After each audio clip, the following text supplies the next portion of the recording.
Januari sampai Maret menggunakan rumus SUM. Kita ketik samaran SUM atau Deja SUM. Nah, lalu kita tekan Tab pada keyboard. Nah, jika rumus tersebut berubah menjadi huruf kapital dan terdapat buka kurung secara otomatis, maka rumus tersebut aktif dan siap kita gunakan. Selanjutnya, kita blok data yang akan kita jumlahkan, yaitu ini, bulan Januari sampai bulan Maret seperti ini. Lalu tutup kurung, kita tekan Enter. Nah, hasilnya pun muncul. Seperti itu penggunaan rumus SUM. Selanjutnya, ada juga namanya auto SUM. Caranya, kita tekan ALT sama dengan secara bersamaan. Lalu rumus SUM tersebut akan muncul secara otomatis. Kita coba ALT sama dengan nah, rumus tersebut otomatis muncul seperti ini. Itu adalah cara cepat untuk menggunakan rumus SUM. Lalu kita tekan Enter. Nah, hasilnya pun muncul. Jika sudah paham, kalian checklist kotak ini. Lalu kita cek slide berikutnya. Nih, selanjutnya ada rumus SUM if. Nah, sama seperti SUM tadi, berfungsi untuk menjumlahkan nilai dengan kriteria tertentu. Contohnya seperti ini. Di sini ada tabel penjualan, ada data sales, ada data wilayah, dan ada data penjualannya. Di sini kita akan coba mencari penjualan di wilayah Bandung. Maka kita akan mencari penjualannya saja di wilayah Bandungnya. Jadi hanya di wilayah Bandung. Kita klik sama dengan SUM if. Kita tekan T pada keyboard. Nah, lalu di sini ada argumennya harus diisi. Ada rank, ada kriteria, ada SUM rank. Yang pertama rank yaitu data dari kriteria yang akan kita cari, yaitu ini wilayah Bandung. Maka data wilayah kita blok. Kita blok data wilayah seperti ini. Titik koma. Selanjutnya kriteria yaitu Bandung. Kita ketik tanda kutip terlebih dahulu. Kita ketik Bandung. Tanda kutip lagi. Titik koma. Lalu kita mengisi SUM rank, yaitu data penjualannya. Kita blok data penjualannya seperti ini. Tutup kurung. Lalu kita tekan Enter. Nah, hasilnya pun muncul. Ini adalah jumlah penjualan di wilayah Bandung. Jadi kriterianya yaitu Bandung. Checklist jika sudah paham, kita pergi ke slide berikutnya. Nah, selanjutnya ada rumus SUM if. Ada S di ujungnya. Sama seperti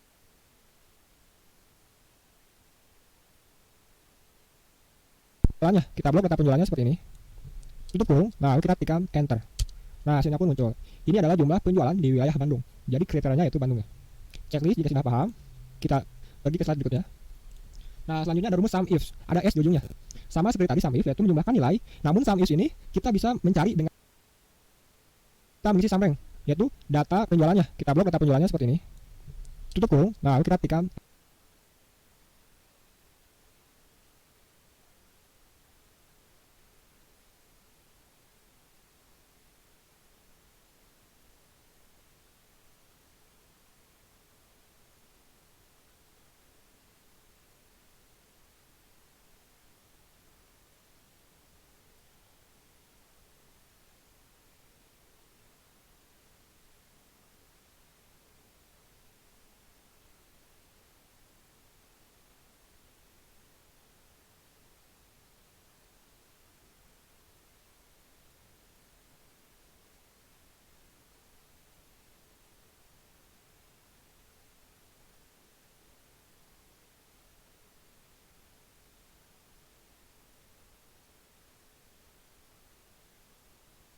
Enter.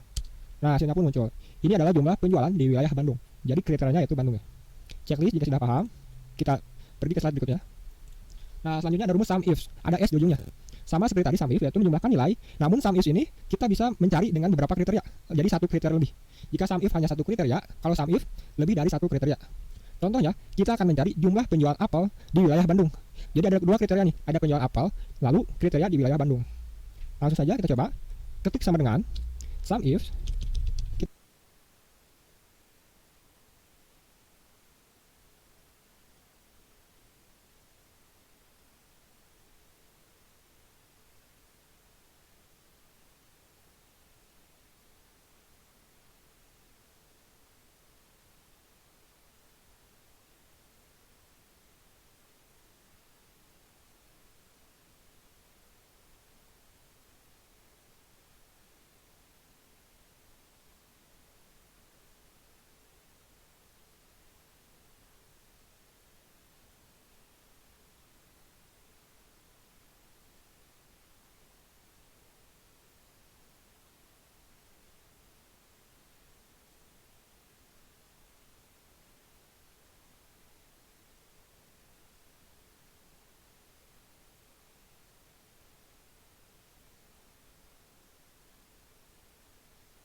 Kita tekan tab. Di sini ada argumen yang harus diisi, ada SUM rank, ada kriteria rank 1, ada kriteria 1 dan seterusnya. Untuk SUM rank yaitu data penjualannya. Data penjualannya kita blok seperti ini. titik koma. Selanjutnya kita mengisi kriteria yang satu, yaitu penjualan apel ya. Maka data produk, apel ini terletak pada data produk. Maka data produk kita blok seperti ini. Titik koma. Lalu kita mengisi kriteria satu, yaitu apel. Kita ketik tanda kutip. Kita ketik apel. Tanda kutip lagi. Titik koma. Nah, lalu kriteria yang kedua, yaitu wilayah Bandung ya. Bandung ini terletak pada data wilayah. Nah, data wilayah kita blok. Titik koma. Selanjutnya kriteria yang kedua, yaitu Bandung. Kita ketik tanda kutip. Kita ketik Bandung. Tanda kutip. Nah, jika sudah hanya dua kriteria, tutup kurung, kita tekan enter. Nah, hasilnya pun muncul.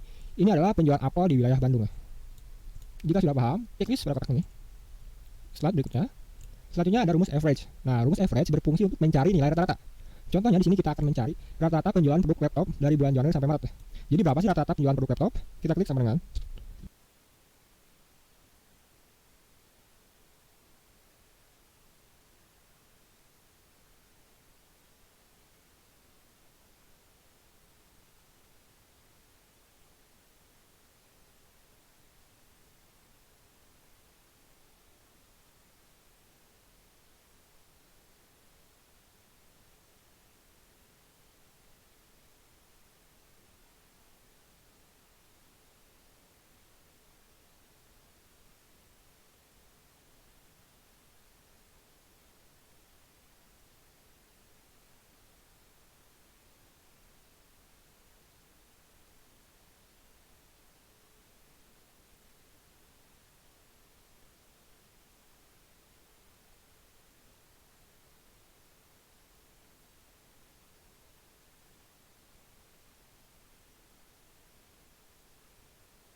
sudah hanya dua kriteria, tutup kurung, kita tekan enter. Nah, hasilnya pun muncul. Ini adalah penjualan apel di wilayah Bandung. Jika sudah paham, checklist pada kotak ini. Slide berikutnya. Selanjutnya ada rumus average. Nah, rumus average berfungsi untuk mencari nilai rata-rata. Contohnya di sini kita akan mencari rata-rata penjualan produk laptop dari bulan Januari sampai Maret. Jadi berapa sih rata-rata penjualan produk laptop? Kita klik sama dengan average, tab. Lalu kita blok data yang akan kita cari rata-ratanya. Nah, ini Januari sampai Maret. Tutup kurung, kita tekan enter. Nah, hasilnya pun muncul. Untuk sel yang di bawahnya ini, kita bisa mengisinya dengan autofill. Caranya, arahkan kursor kita ke sel yang sudah kita isi tadi di ujung bawah kanan di sini. Sampai ada tanda plus hitam seperti ini. Lalu kita tarik sampai ke bawah. Tekan lalu tarik sampai ke bawah. Nah, hasilnya pun muncul secara otomatis. Nah, jadi seperti itu rumus average. Jika sudah paham, checklist lagi pada kotak ini, kita pergi ke slide berikutnya. Nah, ini ada rumus average if. Nah, berfungsi untuk mencari rata-rata kriteria tertentu. Jadi hanya satu kriteria. Contohnya, kita akan mencari rata-rata penjualan di wilayah Bandung. Kita ketik sama dengan average, tab, average if. Lalu di sini ada argumen yang harus kita sini. Ada rank, ada kriteria, ada average rank. Yang pertama itu rank, yaitu data dari kriteria yang akan kita cari. Ini penjualan di wilayah Bandung, maka data wilayah kita blok seperti ini. Titik koma. Selanjutnya kita mengisi kriteria. Kriterianya yaitu Bandung, maka kita ketik tanda kutip terlebih dahulu. Kita ketik Bandung. Tanda kutip, titik koma. Lalu ini ada argumen average rank, yaitu data penjualan yang akan kita cari rata-ratanya. Kita blok data penjualan seperti ini. Tutup kurung, lalu kita tekan enter. Nah, hasilnya pun muncul. Ini rata-rata penjualan di wilayah Bandung. Jika sudah paham, kita checklist kotak ini. Kita pergi ke sheet berikutnya. Selanjutnya ada rumus average if. Sama seperti tadi, mencari rata-rata, namun average if ini beberapa kriteria. Jadi lebih dari satu kriteria, kita bisa gunakan rumus average if. Contohnya, kita akan mencari rata-rata penjualan apel di wilayah Bandung. Jadi ada dua kriteria nih. Ada penjualan apel, lalu di wilayah Bandung. Kita bisa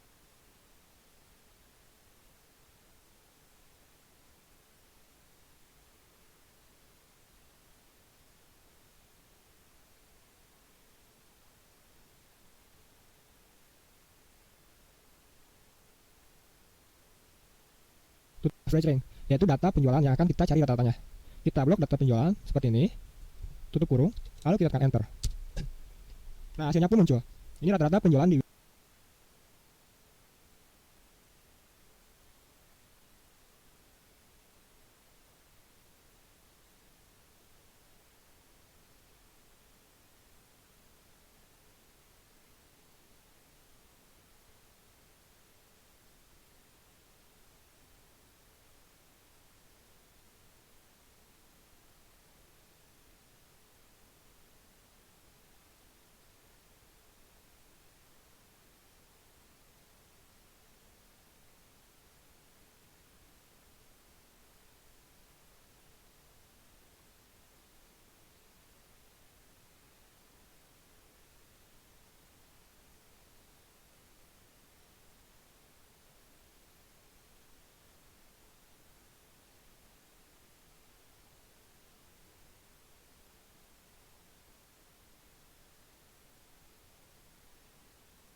tutup kurung, lalu kita tekan enter. Nah, hasilnya pun muncul. Ini rata-rata penjualan di wilayah Bandung. Jika sudah paham, kita checklist kotak ini. Kita pergi ke situ berikutnya. Selanjutnya ada rumus average if. Sama seperti tadi, mencari rata-rata, namun average if ini beberapa kriteria. Jadi lebih dari satu kriteria kita bisa gunakan rumus average if. Contohnya, kita akan mencari rata-rata penjualan apel di wilayah Bandung. Jadi ada dua kriteria nih. Ada penjualan apel, lalu di wilayah Bandung. Kita bisa gunakan rumus average if. Kita ketik sama dengan average if. Tekan tab. Nah, di sini ada argumen yang harus dikasih. Ada average rank, kriteria rank 1, kriteria 1, dan seterusnya. Yang pertama average rank, yaitu data penjualan yang akan kita cari rata-ratanya. Kita blok data penjualan, titik koma. Lalu kriteria yaitu kriteria yang pertama adalah penjualan apel, maka data produk kita blok seperti ini, titik koma. Lalu kriterianya yaitu apel ya, kita ketik tanda kutip, kita ketik apel, tanda kutip, titik koma. Selanjutnya kriteria yang kedua adalah wilayah Bandung. Bandung ini terletak pada data wilayah, kita blok data wilayah, titik koma. Lalu kriteria yang kedua yaitu Bandung, kita ketik tanda kutip, ketik Bandung, tanda kutip, tutup kurung. Nah, seperti ini rumusnya, kita tekan enter. Nah, hasilnya pun muncul. Ini adalah rata-rata penjualan apel di wilayah Bandung. Jika sudah paham, checklist. Next. Nah, selanjutnya ada rumus max. Nah, rumus max ini berfungsi untuk mencari nilai tertinggi dari satu data. Contohnya, di sini ada data, anggap saja ini data mahasiswa. Kita akan mencari IPK tertinggi dari data tersebut. Ketik sama dengan max. Kita tekan tab keyboard. Lalu kita tinggal blok saja data IPK-nya, nilai tertinggi yang kita cari. Dimulai dari data ini awal, lalu kita blok sampai bawah, tutup kurung, kita tekan enter. Nah, hasilnya pun muncul. Ini adalah IPK tertinggi dari data mahasiswa tersebut. Jika sudah paham, checklist. Next. Selanjutnya ada rumus min. Nah, rumus min ini berfungsi untuk mencari nilai terendah. Kita akan mencoba mencari IPK terendah dari data ini ya, data mahasiswa tersebut. Ketik sama dengan min, dan tab. Lalu sama seperti tadi kita blok saja data IPK-nya, tutup kurung, kita tekan enter. Nah, hasilnya pun muncul. Ini data IPK terendah dari data mahasiswa tersebut. Next. Nah, selanjutnya ada rumus large nih. Berfungsi untuk mencari nilai tertinggi tertentu. Jadi jika max hanya mencari nilai paling tinggi atau pertama, nah large ini bisa memilih mau kedua atau ketiga tertinggi. Nah, contohnya kita akan mencari IPK tertinggi kedua di Universitas Indonesia. Anggap saja ranking kedua lah seperti itu. Kita ketik sama dengan large, LARGE, kan tab. Lalu ini ada argumen yang harus diisi, ada array dan ada juga K. Yang pertama array yaitu data IPK-nya, kita blok, titik koma. Selanjutnya ini K, argumen K, yaitu nilai tertinggi keberapa yang akan kita cari. Karena di sini kita akan coba mencari nilai tertinggi kedua, maka kita ketik 2. Tutup kurung, kita tekan enter. Nah, hasilnya pun muncul. Ini adalah nilai tertinggi kedua dari data tersebut. Jika sudah paham, checklist saja kotak ini. Next. Nah, selanjutnya ada rumus small. Nah, rumus small ini mencari nilai terendah tertentu. Nah, jika tadi rumus min mencari nilai terendah, yaitu paling rendah, nah rumus small ini bisa mencari nilai terendah tertentu. Jadi kedua atau ketiga terendah. Kita bisa mencarinya menggunakan rumus small. Kita coba mencari nilai IPK terendah kedua pada data tersebut. Kita ketik sama dengan small, kan tab. Lalu di sini ada argumennya, kita sini ada array sama dan K. Yang pertama array yaitu data IPK-nya, kita blok, titik koma. Selanjutnya K, kita akan mencari nilai terendah keberapa gitu K ini. Karena kita akan mencari nilai kedua, terendah kedua, kita ketik 2. Tutup kurung, kita tekan enter.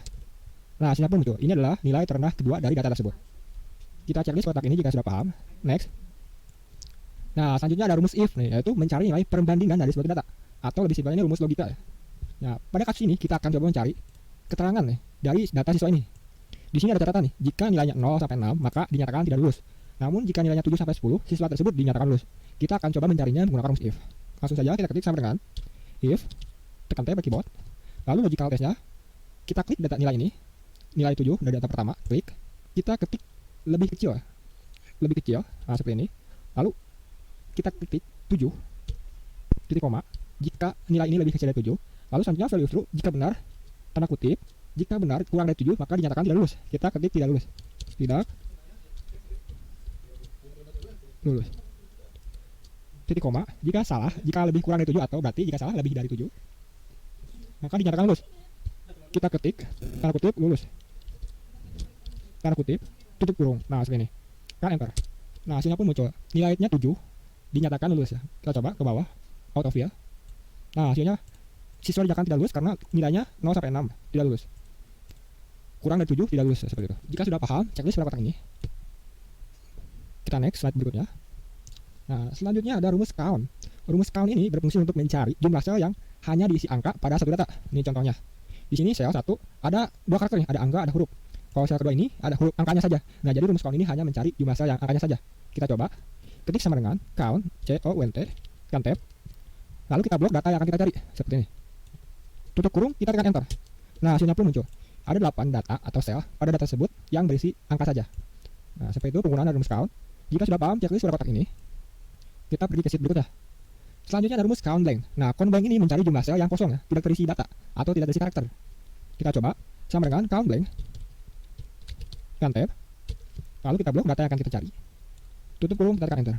Nah, jadi dari data ini yang kosong atau blank hanya ada 3 sel yang kosong. Nah, jadi seperti itu penggunaan dari rumus count blank. Kita checklist jika sudah paham. Kita pergi ke sheet berikutnya. Nah, selanjutnya ada rumus counta. Nah, counta ini mencari jumlah sel yang berisi data atau angka huruf. Jika tadi count hanya angka, counta ini bisa mencari jumlah sel yang berisi data, baik itu angka ataupun huruf. Yang penting terisi aja, tidak kosong. Kita coba ketik sama dengan counta, tekan tab, lalu kita blok data yang akan kita cari. Tutup kurung, kita tekan enter. Nah, hasilnya pun muncul. Dari data ini terisi 17 ya. Jika sudah paham checklist. Nah, selanjutnya ada rumus COUNTIF.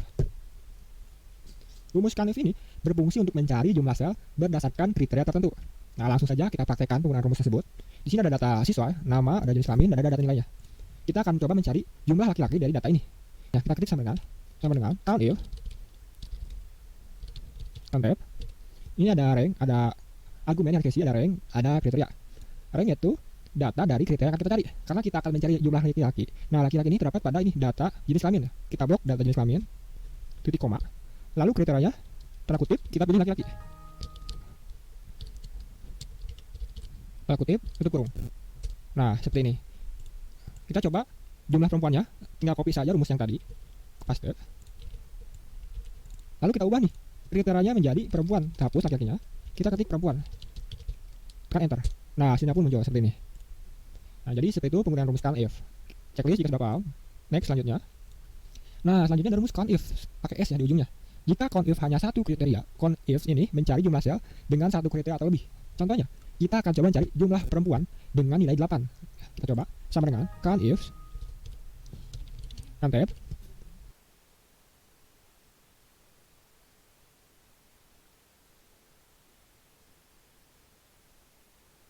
blok data jenis kelamin, titik koma, lalu kriterianya, tanda kutip, kita pilih laki-laki. Tanda kutip, tutup kurung. Nah, seperti ini. Kita coba jumlah perempuannya, tinggal copy saja rumus yang tadi, paste. Lalu kita ubah nih, kriterianya menjadi perempuan, hapus laki-lakinya, kita ketik perempuan, tekan enter. Nah, hasilnya pun muncul seperti ini. Nah, jadi seperti itu penggunaan rumus COUNTIF. Checklist jika sudah paham. Next selanjutnya. Nah, selanjutnya ada rumus COUNTIF, pakai S ya di ujungnya. Jika COUNTIF hanya satu kriteria, COUNTIF ini mencari jumlah sel dengan satu kriteria atau lebih. Contohnya, kita akan coba mencari jumlah perempuan dengan nilai 8. Kita coba sama dengan COUNTIF, tab, kriterianya adalah perempuan ya. Kriteria yang pertama yaitu perempuan. Maka data jenis kelamin kita blok, titik koma. Kriteria yang pertama adalah perempuan, tanda kutip, kita ketik perempuan, tanda kutip, titik koma. Lalu kriteria yang kedua adalah nilai 8. Kita blok data nilai ini, titik koma. Lalu kita ketik tanda 8. Seperti ini rumusnya, kita enter. Nah, seperti ini muncul ya. Jadi jumlah perempuan dengan nilai 8 pada data ini adalah 3. Jika sudah paham checklist kotak ini, kita pergi ke sheet berikutnya. Ini selanjutnya ada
delapan.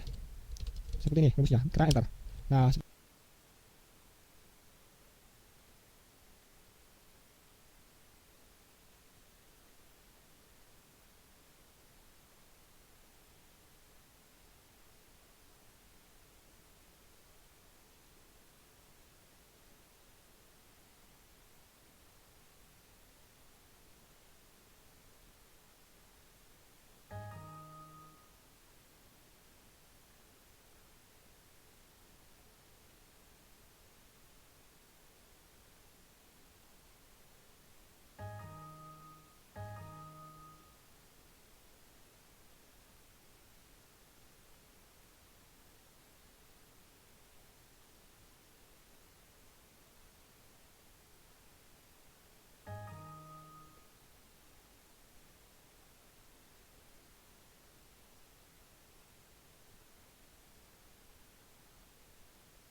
seperti ini muncul ya. Tanda perempuan, tanda kutip, titik koma. Lalu kriteria yang kedua adalah nilai 8. Kita blok data nilai ini, titik koma. Lalu kita ketik tanda 8. Seperti ini rumusnya, tekan enter.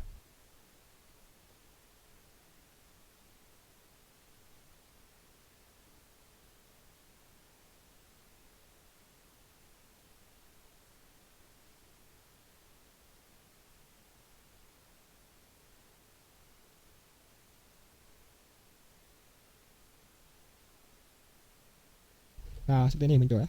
Jadi jumlah perempuan dengan nilai 8 pada data ini adalah 3. Jika sudah paham, checklist berkotak ini, kita pergi ke sheet berikutnya.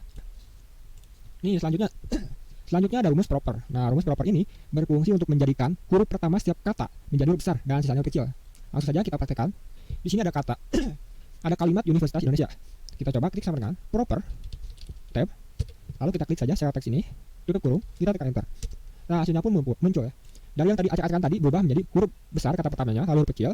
Lalu setiap kata pertama ini berubah menjadi huruf besar ya. Sisanya huruf kecil seperti itu. Kita checklist juga sudah paham. Pergi ke sheet berikutnya. Selanjutnya ada rumus upper nih. Rumus upper ini menjadikan teks menjadi huruf besar semua. Kita ketik sama dengan upper tab. Kita pilih saja sel teks yang akan kita ubah. Tutup kurung, kita tekan enter. Nah, hasilnya pun muncul. Teks yang tadi ada huruf kecilnya berubah menjadi huruf besar semua. Jika sudah paham checklist, kita pergi ke sheet berikutnya. Selanjutnya ada rumus lower nih. Lower ini berfungsi untuk menjadikan teks menjadi huruf kecil semua. Kita klik sama dengan lower tab. Kita klik sel yang teksnya akan kita ubah. Kita klik, tutup kurung, tekan enter. Nah, kalimat ini berubah menjadi huruf kecil semua ya. Jadi itu fungsi lower. Checklist juga sudah paham. Kita pergi sheet berikutnya. Nah, selanjutnya ada rumus left. Left ini berfungsi untuk mengambil sejumlah karakter dari kiri. Karakter itu bisa berupa angka ataupun huruf ya. Kita coba sampai dengan left tab. Nah, di sini ada argumen nih, ada teks, ada number chart. Yang pertama kita teksnya itu kita klik sel yang teksnya akan kita ubah, kita klik titik koma. Lalu kita mengisi number chart. Berapa sih karakter yang akan kita ambil gitu, yang kita pengen ambil. Kita akan coba mengambil nomor ini. Kata nomor berarti 1, 2, 3, 4, 5. Ada 5 karakter. Kita ketik 5, tutup kurung, tekan enter. Nah, nomor tersebut bisa kita ambil ya, atau data kata sebelah kiri bisa kita ambil. Kita checklist jika sudah paham. Next slide. Selanjutnya ada rumus Smith. Rumus Smith ini berfungsi mengambil sejumlah karakter dari tengah.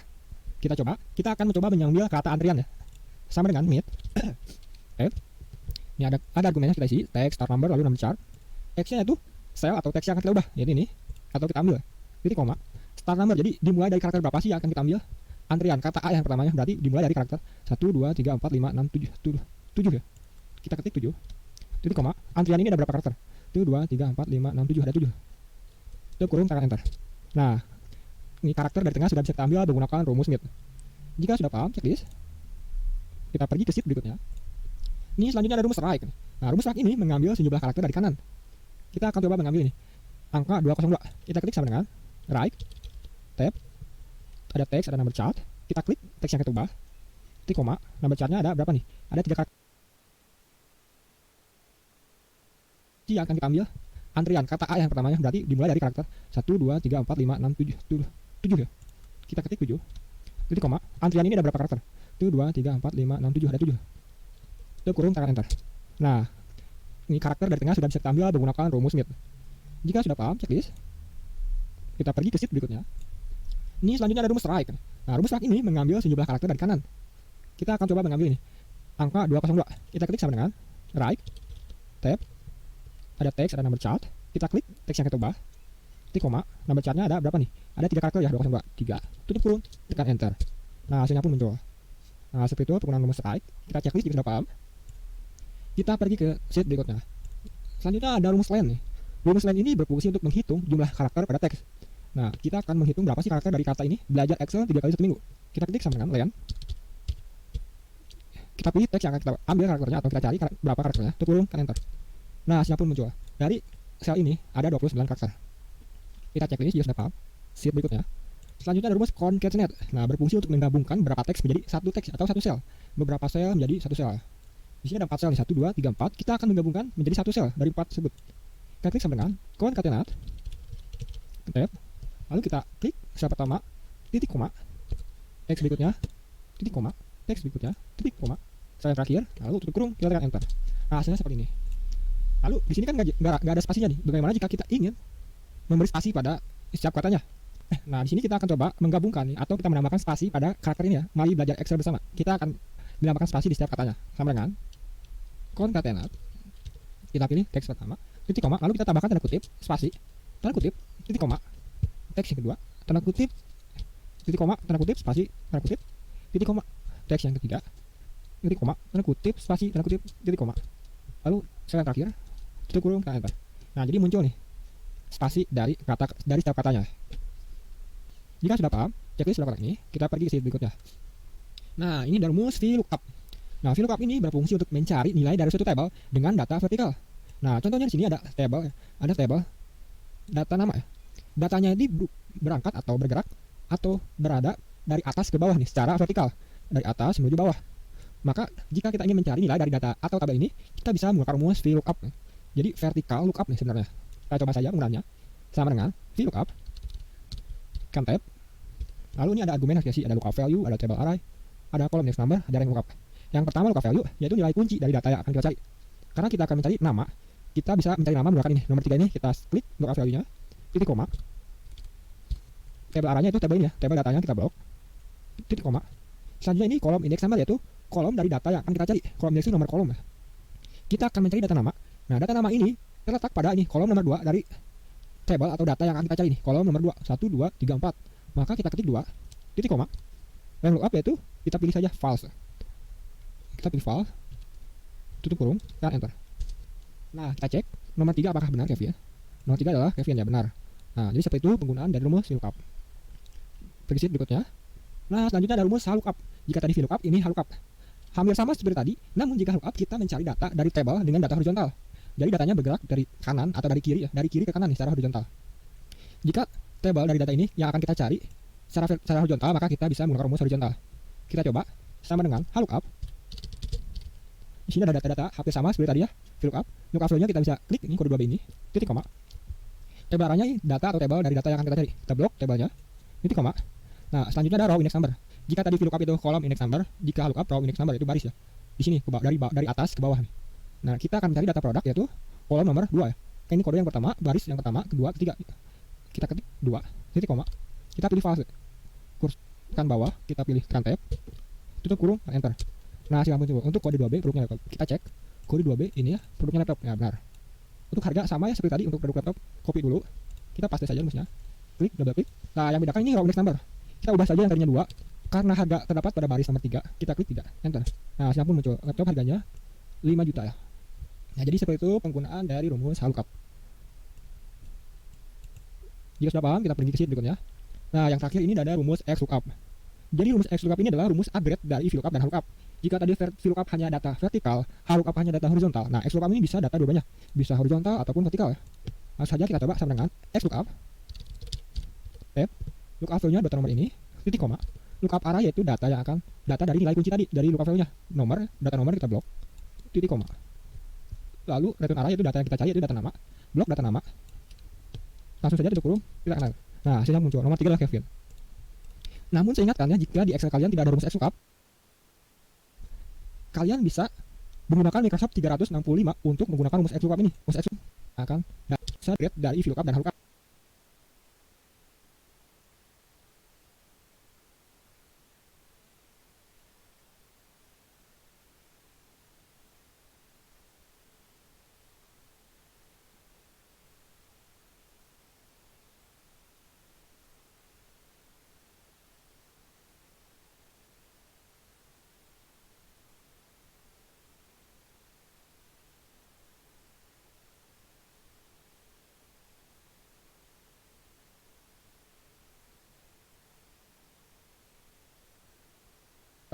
Jika tadi VLOOKUP hanya data vertikal, HLOOKUP hanya data horizontal. Nah, XLOOKUP ini bisa data dua-duanya, bisa horizontal ataupun vertikal ya.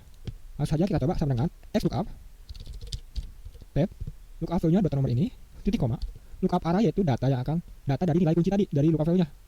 Data nomor kita blok, titik koma. Lalu return array yaitu data yang kita cari yaitu data nama, blok data nama. Langsung saja tutup kurung, kita kenal. Nah, hasilnya muncul. Nomor 3 adalah Kevin. Namun saya ingatkan ya, jika di Excel kalian tidak ada rumus XLOOKUP, kalian bisa menggunakan Microsoft 365 untuk menggunakan rumus XLOOKUP ini. Jadi rumus XLOOKUP ini hanya tersedia di Microsoft 365. Jadi jika kalian menggunakan Microsoft 2019 atau 2016, rumus ini tidak tersedia. Namun kalian bisa menambahkan add-in Xlookup ini. Caranya kalian tinggal lihat saja di video sebelumnya, di video saya sebelumnya, cara menambahkan rumus Xlookup. Atau kalian bisa cek ya di link di bawah di kolom deskripsi. Bisa data dua-duanya, bisa horizontal ataupun vertikal. Langsung saja kita coba sama dengan Xlookup. Tab, lookup value-nya data nomor ini, titik koma. Lookup array yaitu data yang akan data dari nilai kunci tadi dari lookup value-nya. Data nomor kita blok, titik koma. Lalu return array yaitu data yang kita cari yaitu data nama, blok data nama. Langsung saja tutup kurung, tidak kenal. Nah, hasilnya muncul. Nomor 3 adalah Kevin. Namun saya ingatkan ya, jika di Excel kalian tidak ada rumus Xlookup, kalian bisa menggunakan